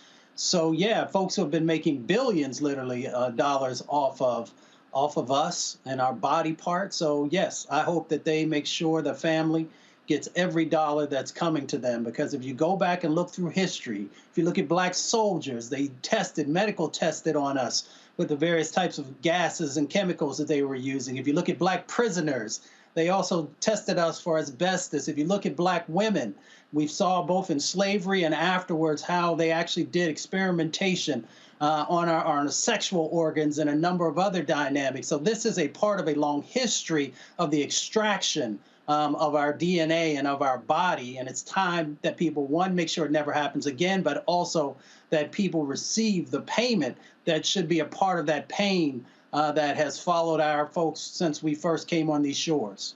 For the folks out there, Larry, who don't understand why it's important to have attorneys, here you go. Absolutely. And Roland, this is taken too long. And, you know, it's interesting in terms of black folks, and we look at history, my colleague just highlighted, in terms of how, you know, particularly enslaved Africans, prisoners, et cetera, have been treated throughout U.S. history. But this is an important moment. But it is important to recognize that we have to ensure that these kind of things don't happen in the future. We talk about all this, you know, challenges that black women still encounter in terms of not only infant mortality rates, pregnancy-related rates. So the fight for fairness to protect the lives of black women is ongoing. And so once again, this is an important moment for the family, and also in terms of remembrance, in terms of what the country, not only the country, in terms of the world, in terms of benefited from utilizing her, you know, our immortal cells. But we have to continue to make sure we defend black women and we hold scientists and other individuals accountable. Lauren? Yeah, I mean, absolutely. I think it's such a great example of the exploitation game and how it works with African Americans in this country. Whether it's the NCAA or the music industry or this situation right here, money is made off of us. You know, we bring something to the table and money is made off of us. And here we are, you know, 70 years later, rectifying this. And even though it's very common to have these settlements be secret, I wish we knew what the number was. Hopefully it was in the multi-millions of dollars. Obviously, with Attorney Crump on the job, I'm sure it was a very good deal. But I'd love to know what it was. It's just got to be really up there, given what this situation was, the lack of consent, and using somebody's cells to create cures for years after years after years. We're talking multi-millions of dollars. The fact that they got away with this is extraordinary, but I'm glad it's rectified. And congratulations once again to Ben Crump. All right, folks, hold tight 1 second. When we come back, we're going to hear from folks in Ohio explain why that cop who unleashed a dog on an unarmed black man, why he was fired. Also, Gary Sheffield, Honor, the original T Golf Classic. We'll show you what he had to say, including why he loves this show. You're watching Roland Martin Unfiltered right here on the Black Star Network.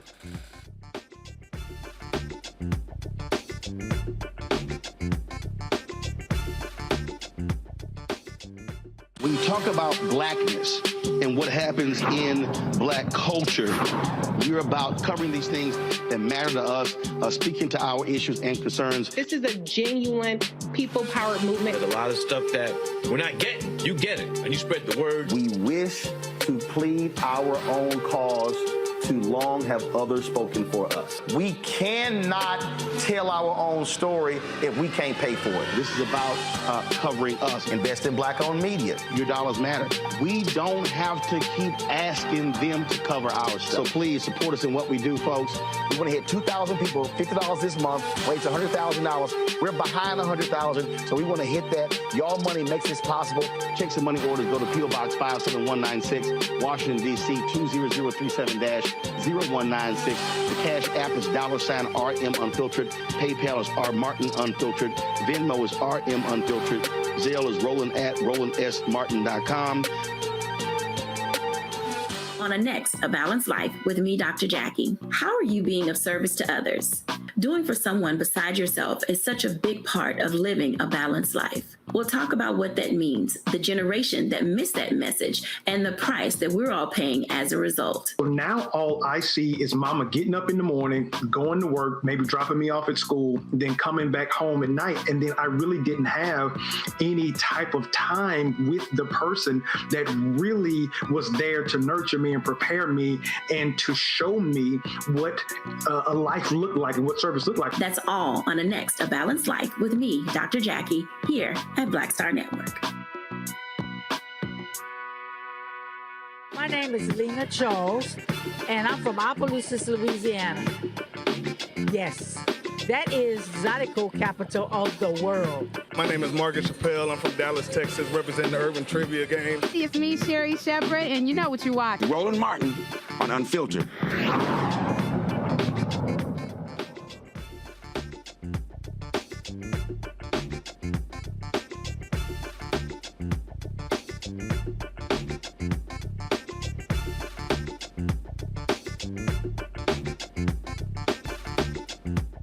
The Circleville, Ohio Police Department explains why the officer who released a police dog on an unarmed black man was fired. The department revealed that Officer Ryan Speakman was fired for releasing confidential information and being deceptive during an investigation, not for breaking department protocol during the arrest of truck driver Jadarius Rose. According to police, Spearman had 2 meetings with Chief Sean Bayer to address concerns about his behavior following the July 4th dog attack, when Speakman released his police dog on Rose as he surrendered to police. Chief Bayer addressed concerns about Speakman's behavior following the incident and repeatedly instructed him not to discuss it because it was wrong for the department. The Ohio Patrolmen's Benevolent Association has filed a grievance with the department arguing that Spearman had been unjustly fired. No shock. How many times have I told y'all that voting matters? Today, Wisconsin Supreme Court shifts to liberal control for the first time in 15 years. Janet Protasewicz, Milwaukee County judge who made abortion rights a focal point of her campaign, has assumed her new role as a justice. The departure of retiring conservative justice Pat Rogensack marks a significant shift within the court's composition, setting the stage for potential legal battles and Democratic efforts to reshape policies in the state. As a new liberal majority takes shape, Democrats hope the court will rule in their favor on crucial issues such as abortion rights as well as gerrymandering. This right here is a huge, huge deal, Lauren. We saw what happened in North Carolina, where Democrats controlled the court, Republicans controlled the court, Democrats got control, ruled against gerrymandering, ruled against voter ID laws. The moment the Republicans took control after the 2022 election, they immediately reversed course. Here's an opportunity, because in Wisconsin, the numbers don't lie. If Democrats got 55% of the votes in the state, they would still not control the legislature. Republicans control the legislature. They'll strip power from the governor, Tony Evers. They've done all sorts of things. And so don't be surprised. Now you might see some rulings from the Wisconsin State Supreme Court that will actually even the playing field in Wisconsin that could impact the 2024 election, including when the Supreme Court banned drop boxes. Yeah. Wisconsin's a really close state, very close. Unfortunately, they should have Mandela Barnes in the Senate, but unfortunately, that didn't happen, and it's a shame that the news on Protasewicz is going to be sort of buried by the Trump indictment. But you're right, Roland, this is huge news. It really it was amazing that she won, and again, such a close state. And you're right, North Carolina is the other one that's sort of close on a lot of things. And again, you can see the demographics in the country changing before your eyes. Not just racially, but so many women involved now in politics, a record number of women involved in the U.S. Congress, have a record number running this year in Virginia, along with a record number of African Americans running in Virginia. But back to the point of Wisconsin, yes, these are the moments where voting, you really see why voting matters. Not just the national elections that everybody gets excited about, like the presidential election or even a gubernatorial election. This is a huge moment right here, huge news out of Wisconsin, no doubt. And I'm telling you, Larry, I need black people in North Carolina to understand that the reason we have seen parity there to some degree is because Democrats were controlling the Supreme Court, and when Republicans would pass laws in the legislature, Supreme Court will overrule them. The problem now is Republicans have a supermajority in the legislature. They control the Supreme Court.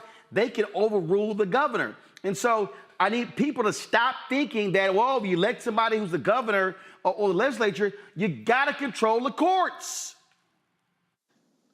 And Roland, shout out to you because you've been talking about this for years. You've been talking about the importance of the courts, and obviously not enough people are listening. So to go back to Wisconsin, one thing I want to highlight is the importance of the youth vote and the shift in what we see in the court. A lot of young people came out to vote. And so as we move closer to 2024, we're talking about North Carolina, Wisconsin, I'm quite sure we're going to continue to see some of the antics we've been talking about the election in several months. But you're right in terms of what happened in North Carolina. And look, I see it here in Florida in terms of the supermajorities in the House, in the governorship, and then we see in terms of the state Supreme Court. So it's really important that they should have these checks and balances in place, particularly when it comes to right-wing Republicans who hold power in the state, because they want to take things back to Jim Crow. And you're right, Roland, if people don't go out to vote and make sure there are checks and balances in place, black folks will find themselves in a world of hurt. Mustafa? Well, when we put our right hand in the air and talk about power to the people, a part of that power is about us actually having a strategy about how we want to make change happen. How do we want to make sure that we are lifting up those folks who can make it through the judicial system as judges so that we have people in these positions that are so critical? So that's what this is about. It's not just about voting. Voting is incredibly important, but it's about what is the strategy that we as black people have about changing the dynamics that are around us, making sure there's parity and equality as we move forward. Absolutely. And again, for people who don't understand, you got to play chess, not checkers. We have to understand the power of the courts. We are seeing it on the federal level. If we're not having the same focus on state Supreme Courts, on judicial races in our cities, municipal races, then we're going to be wondering why, a law was passed, but the courts found it unconstitutional. Because they are also one of the three branches of government. There's executive, legislative, and judicial. Gonna go to a break. We come back, folks. Sad news out of New Jersey. The first black woman elected statewide, lieutenant governor of the state. She passed away today. We'll tell you all about that next on Roland Martin Unfiltered on the Black Star Network. Up next on The Frequency with me, Dee Barnes, our special guest, Alicia Garza, one of the founders of the Black Lives Matter movement. We're going to discuss her new book, The Purpose of Power, How We Come Together When We Fall Apart. We live in a world where we have to navigate, when we say something, people look at us funny, but when a man says the same thing less skillfully than we did, right? Right. And everybody flocks towards what they said, even though it was your idea. Right here on The Frequency on the Black Star Network. Next on The Black Table with me, Greg Carr, we welcome the Black Star Network's very own Roland Martin, who joins us to talk about his new book, White Fear, How the Browning of America is Making White Folks Lose Their Minds. The book explains so much about what we're going through in this country right now, and how, as white people head toward becoming a racial minority, it's going to get, well, let's just say, even more interesting. We are going to see more violence. We're going to see more vitriol, because as each day passes, it is a nail in that coffin. The one and only Roland Martin on the next Black Table, right here on the Black Star Network. Hey, it's John Murray, the executive producer of the new Sherry Shepherd Talk Show. You're watching Roland Martin, Unfiltered. New Jersey this morning, the loss of Lieutenant Governor Sheila Oliver. Oliver, the first black woman to hold statewide elected office in New Jersey, passed away after a sudden illness at the age of 71. She went into the hospital on Monday, and she died today. Her impact was felt throughout her political career, from her historic election in 2017 as New Jersey's lieutenant governor, alongside Governor Phil Murphy, to her unwavering commitment to addressing the challenges urban communities face. Governor Murphy praised her for inspiring millions of women and girls, noting that her perspective in public policy was irreplaceable. Quote, Tam and I and our children are incredibly saddened to learn of the passing of our dear friend, colleague, and partner in government, Lieutenant Governor Oliver. We ask that you all keep the Oliver family and all those who loved her in your thoughts and prayers during this difficult time. The governor's office has yet to announce her successor. Folks, Northwestern University has enlisted the expertise of former U.S. Attorney General Loretta Lynch to lead a comprehensive review of its athletic department culture. Northwestern faces multiple lawsuits accusing the athletic department of fostering a toxic culture. Loretta Lynch, of course, is known for her dedication to promoting justice and accountability, underscoring the university's commitment to impartiality, assessing the situation, and creating a safer environment for student athletes. She'll begin her work immediately, and the results of her review will be made public after the process. A lot of things are happening with that program, and the bottom line is they're facing lawsuits from a lot of black players and others, Mustafa, and so that's why they are undergoing this massive review. Yeah, there's got to be more accountability in the system. We know the injustices that continue to happen. So them, doing this analysis is so critically important. The question becomes, after the information is gathered, what will be the sets of actions that folks will do to change the dynamics that have been going on? So I look forward to being able to see how this all plays out.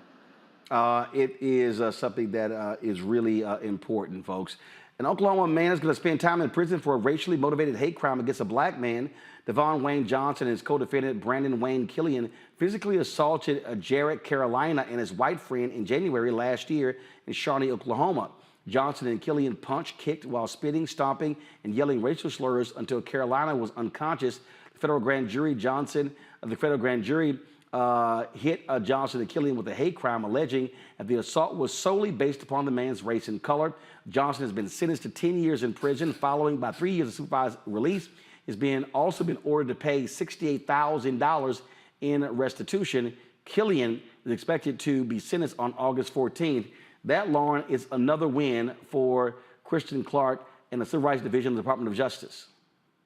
It is another win for Kristen Clark. It really does make a difference who's in that position. And it also reflects the statistics with regard to hate crimes in the United States, which are in the majority directed toward African Americans, which is way underreported by the media. So yeah, Kristen Clark being there does matter a great deal. In Florida, a Florida federal jury convicts a white man for a racially motivated attack against 6 black men near the 1923 Rosewood Massacre site. David Emanuel, a 62-year-old white man, was found guilty of willfully intimidating the victims, attempting to injure and intimidate them through a vehicle. On September 6th, Emanuel tried to run over the men surveying land near a public roadway. Emanuel approached the victims and shouted racial slurs and expletives before driving his pickup truck towards them, nearly hitting one of the victims. He faces up to 15 years in prison. Larry, again, that's federal.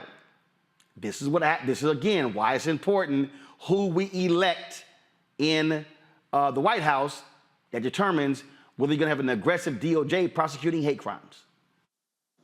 If this was another administration, we would never even hear about these stories because they wouldn't do anything beyond the fact of the accusations. And you're right, Roland, we've talked about this. Elections have consequences, and sometimes they're good.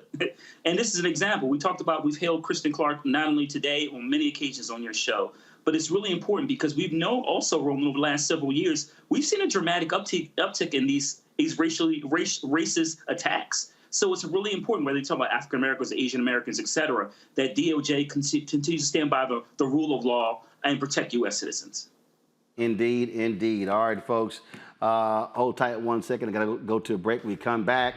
The Original T Golf Classic honors one of the best baseball players of all time, Gary Sheffield. We'll show you what he had to say when we come back on Roland Martin Unfiltered on the Black Star Network.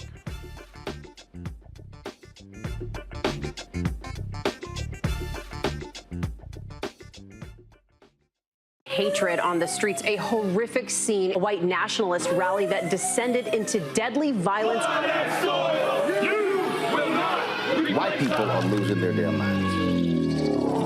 As an angry pro-Trump mob storms the U.S. Capitol, we're about to see the rise of what I call white minority resistance. We have seen white folks in this country who simply cannot tolerate black folks voting. I think what we're seeing is the inevitable result of violent denial. This is part of American history. Every time that people of color have made progress, whether real or symbolic, there has been what Carol Anderson at Emory University calls white rage as a backlash. This is the rise of the Proud Boys and the Boogaloo Boys. America, there's going to be more of this. Here's all the Proud Boys, guys. This country is getting increasingly racist in its behaviors and its attitudes because of the fear of white people. The fear that they're taking our jobs, they're taking our resources, they're taking our women. This is white fear.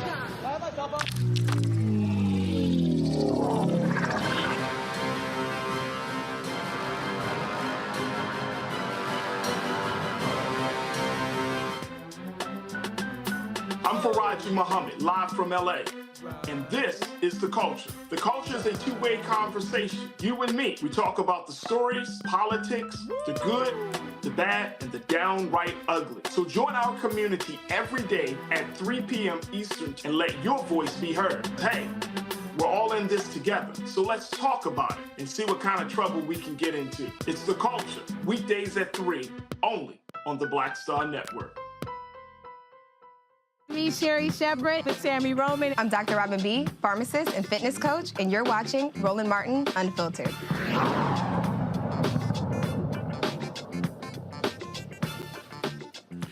All right, folks, for 25 years, my homie Wendell Haskins has been hosting what is called the Original T Golf Classic. It is named after the brother who founded or created the golf tee. They support black golfers. They honor black golfers. And they also, this year, they had a competition with some HBCU graduates and some HBCU students. Every year, they honor a particular athlete or a high-profile individual. In the past, it's been Lee Elder, Beverly Johnson, Doug Williams, Alonzo Mourning, Uncle Luke Campbell, and so many others. This year, it was a former Major League Baseball star, Gary Sheffield. Of course, he kicked things off. Well, they always do that, but they sort of have a tee off, a celebrity tee off on the first tee. And so this is Gary Sheffield right here. Come on, y'all. Thank you very much. This is Sheffield teeing off to kick the tournament off. But where was that waggle, Gary? That, of course, he's known for that bat waggle playing Major League Baseball. Pull the audio up. Man was a major leaguer. You can play in front of the crowd. Where was the Sheffield waggle? Where was the waggle? Where was the waggle? Where was the waggle? I love it when the cameras on me, baby. There you go. I understand. Cameras on me. I know how to perform. And so that was that. And, of course, when the golf tournament was over, they had the awards program, and Gary actually talked with the folks there. And this is what he had to say. He has spoken something of significant invention and the contribution to the game of golf that went back to the late 1800s. In 1899, he invented and patented the original golf tee, the original tee. So, you know, I've always done everything that I can to make sure that we continue to pursue golf, get the recognition that we so well deserve with excellence. You know, Charlie Sifford, as you know, was one of my first honorees. He was the first to originate. So you come in the line, Barry, the greats, Dr. J, and Sam Jones, and Renee Kyle, and Lee Elder, and Anthony Anderson, and Doug Williams, Alonzo Mourning last year, and now the great Gary Sheffield. So you were part of a long line of great folks that love this game. Many of you know I have a soft spot in my heart for Mr. So again, Sheffield spoke. I'm gonna pull it up in a second, folks. What they also did was honor Renee Powell, of course, historic golfer. Renee and Window presented her with a $150,000 check that was raised. Her dad, Bill Powell, actually built a golf course by his own hands. And so that took place. They're in Ohio. She could not attend the ceremony because, again, she's running the golf course. But here was the moment when Window presented a special award to Gary, and then Gary addressed the audience. Gary Circleville. My brother. Yes, sir.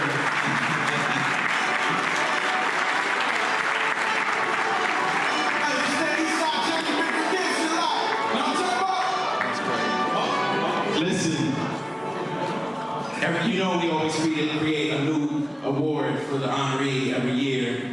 And for Gary, this is his true original award. His OTGC engraved Louisville Slugger bat with the OTGC logo saying he's the true original 2023. Appreciate you, brother. Find a good place for that at home. And after Gary speaks, I want all of my sponsors to meet Gary over there and take a picture with them and any of the kids that are here as well, okay? Gary, I'll hold it for you, brother.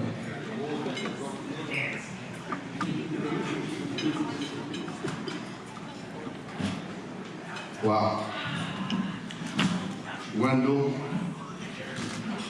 you can't describe this man. This man is probably the most powerful man I met in my life because, you know, he's been the same person the day I met him and to this point right here.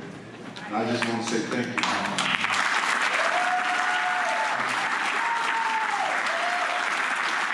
And I may come off sound like a fan right now, but Mr. Roland Martin, I'm one of his biggest fans, man. I just had to get that out of the way. Man, I love you, what you stand for, how you represent us, and I just love when you debate people and you just crush it. He does a wonderful job. I just love him.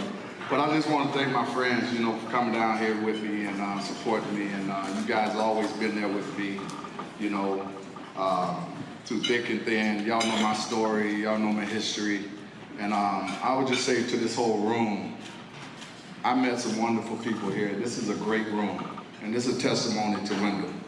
And I'm just telling you right now.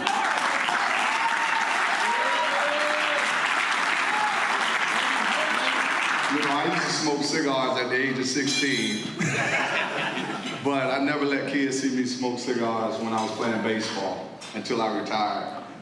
But what I learned in that journey of smoking cigars is that I met the same type of people that's in this room, chill people that's like-minded, that's trying to do positive things for the kids. And that's what I'm about, is about the kids. I know I got a lot of damn kids. You know, God damn, you know, so I'm all hey, but that last one, that boy there's something. But I just want to thank you guys, man. This is, I take this to the heart right here, this award, how you honored me, man. Nobody's ever done anything for me like this in my life. And I'm just telling you.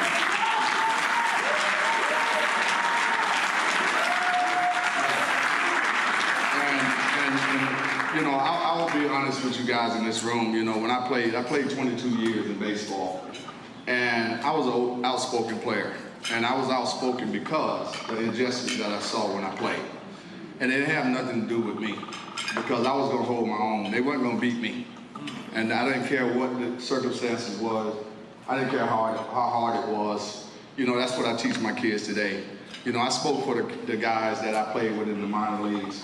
And the Milwaukee Brewers, the first organization I ever played with, we had the most minority players in baseball. And we had the least amount to make it to the big leagues. And those are guys that I was fighting for. And I was just trying to put it out there for smarter people to carry it farther than I could. And that person was Roland Martin, and he carries that legacy for us. And that's what I'm trying to do. That's why I respect this man so much. He really don't know. I watch him every day. All right. But man, I tell you, man, the thing that Wendell is doing for golf and how he's bringing this home and trying to get us back, get us playing this game, because it's a positive game. And I think we can play this game if we took the time to understand. We have golf courses all over the world next to our neighborhoods. If we took the time out to play this, we would be just as good in golf as we are in baseball, football, and basketball. So it took people like Wendell, when I met him, he was the first person I saw at the PGA and the only African American there.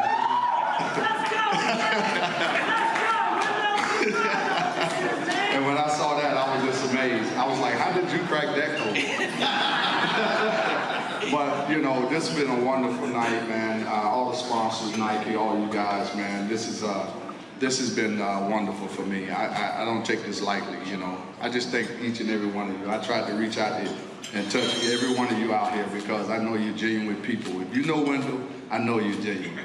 So thanks for having me, and have a good night. Thank you.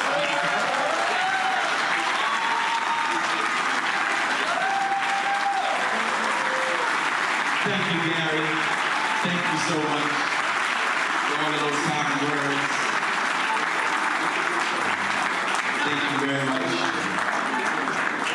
Gary, mind stepping over this way, and everyone with the flags. Everyone who got the flag sponsors, want to step over there and take a picture with Gary, please. Are any of the kids still in the room? Any of the kids, please come up front. That played today, participated. All right, folks. So one reason I wanted to show you that, because y'all might not remember, when Charlie Sifford was given the Presidential Medal of Freedom under President Obama, Wendell actually led that effort. And the thing here, Larry, there are so many things that happen in this country affecting African Americans, by African Americans, that never get mainstream media attention. In fact, Wendell also was heavily involved in when Lee Elder, he couldn't hit a tee shot, but a year before he died, when he was one of the ceremonial starters at the Masters. And so it's brothers like Wendell who are out there doing the work. He's been fighting on behalf of black golfers, calling out the industry that doesn't get a lot of attention. But this is also why black-owned media matters, because we can do stuff other folks won't do. Absolutely, and Roland, we wouldn't see the video or hear your commentary, like you said, anywhere else. And like I said earlier, this is why your platform is so important. And it is interesting, Roland, you made the point about, obviously sports, particularly golf. Black folks have historically been involved in a number of different athletic endeavors. But I'm always amazed in this particular story you described today. It's always amazed at how someone like myself, who was a sports fan, that I've never heard of some of these stories. And it's really important, like you said, again, that we highlight these stories. And, certainly your presence at the event, but also in terms of some of the language, some of the things that Gary Sheffield talked about in terms of what we see now. I'm an MLB fan, and that we see so many few African Americans in the sport. And it's been a dramatic increase since Sheffield retired. But it is really important that we highlight these stories in any sport, and then we make sure that we take all the steps necessary to recognize those who've laid the foundation, and also to make sure we ensure that there are more black folks in sports like golf and others. Oh, absolutely. And one of the things, again, that took place there, Lauren, there were HBCU graduates, also a sister who was from Houston. She's actually still playing at Howard University. Was a brother who was from FAMU. Amber Kirkendall, she played golf at Texas Southern University. Wendell asked me to introduce her. She's from Houston. In fact, she led TSU to their first SWAC golf championship. She is a professional golfer. She's on one of the development tours, trying to get to the LPGA. And so a lot of people out there, again, they see Tiger Woods, but the reality is on the LPGA side, you got more black women who've actually been on tour than men. Right now, you've got like 6 or 8 sisters who have made to the tour. We've gone to development tours, still out there. Again, this is Amber. She was teeing up Richard T. Golf Classic. And what Wendell also does is, and this is also a huge thing, also provides resources. And so when they were playing, they were competing for money. Because the reality is when you're one of these golfers, I mean, you know, you're out there, you're trying to get paid. And Amber's swing is no joke. Check this out.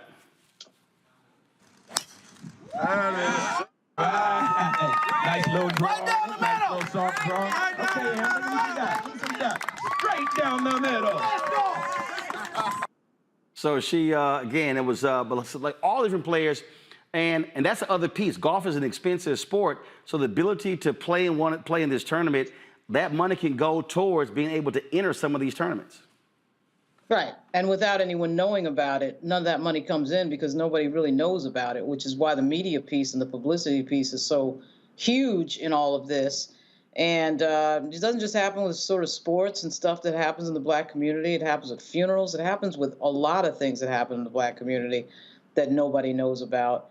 And it's amazing to me just to think about just some of the events that we go to. And I'm always amazed to look in the back of the room, particularly at some of the larger events, and find no media at the event. So a lot of what, you know, obviously a lot of what you're showing is illuminating and filling out a lot of the history in real time that nobody is documenting, which is a really big deal. Obviously, at a moment, the backdrop being Republicans trying to erase Black history or change it into something else, which is why it's really important who tells your history. It's really important who teaches your kids history, and it's really important that you control your narrative, your information, and your history. In fact, because y'all know I'm always have my camera. Always have my camera. I'm always rolling. And so, and I think I missed the intro. Do I have it here? Do I have it here? I thought I did. So I also played in Steve Harvey's golf tournament. This was June 7th. And Sharon Page, who runs the tournament, asked me to help them raise some money, and we did. So that was a young kid, another black golfer. And again, I know some of y'all sitting out here saying, man, come on, like you and all this golf thing. But I'm trying to tell y'all, this is the kind of stuff that's happening every day in the black community nobody talks about. So there's a young brother, he was playing in Steve Harvey's golf tournament, and he might have been in Steve's group or he was playing in another different group. And homeboy was just playing. I think their team came in first or second. Well, he has about I think it was like 6 to 8 tournaments happening this summer. The entry fee for those tournaments is like $5,000 a piece. And so when Steve, we were there, we were all there in the award ceremony.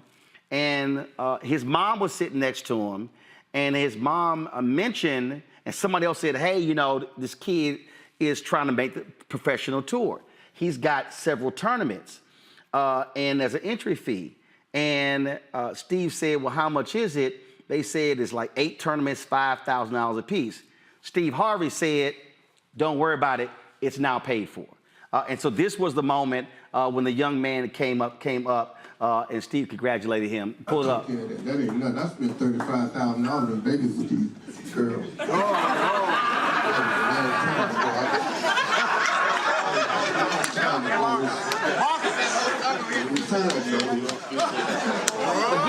Again, we're there raising money for charities, but that young man is trying to become a professional golfer, and Steve Harvey said, I'm going to pay the $35,000 in tournament fees so you can be sure to play. It's all about investment and opportunity. It's so good to see us continue to give back. You know, when you give, especially young people, an opportunity, they will excel. We see that no matter what sport it might be, or if we're in science or the law or whatever it might be, that if we're truly given an opportunity, and then we have the backing that's necessary to allow us to get the experience, that we will take it to a whole nother level. So thank you to Steve for doing that. Thank you to Wendell. Thank you to Chef.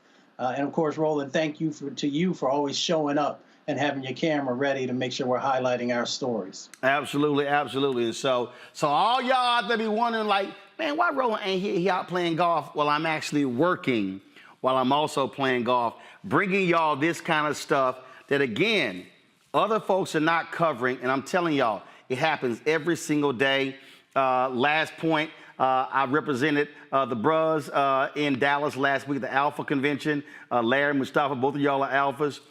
And ran the Charles Haley. Charles Haley, of course, 5-time winner of Super Bowl, second most in history behind Tom Brady. And so I was joking with him about how I hate the Cowboys. He shot the finger at me. And so Haley has his foundation. It's going to be in September. He said, man, I want you to come and play as well. And so I just want everybody who's watching to understand there are things that African-American celebrities and folks who are just out there fighting fighting the good fight like Wendell Haskins, they are doing things for black people every single day that mainstream media will never cover. You're not going to even see in a lot of these so-called black media places. And so we believe in highlighting those stories, and that's why these things matter. And so we want to do that as well. So again, let me thank our panel, Larry, Mustafa, as well as Lauren. Thank you so very much for joining us.